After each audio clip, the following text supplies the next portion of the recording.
Does a joint need to crack to be a successful adjustment? For some patients, having their joints make a crack or similar audible sound, which is called a cavitation, is associated with a better response to the treatment.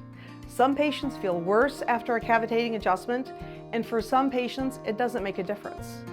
As a patient, you should focus on how you feel after getting each adjustment and relay this to your chiropractor at your appointments. With regular communication, you and your chiropractor should be able to figure out what type of adjustments will get you the best results.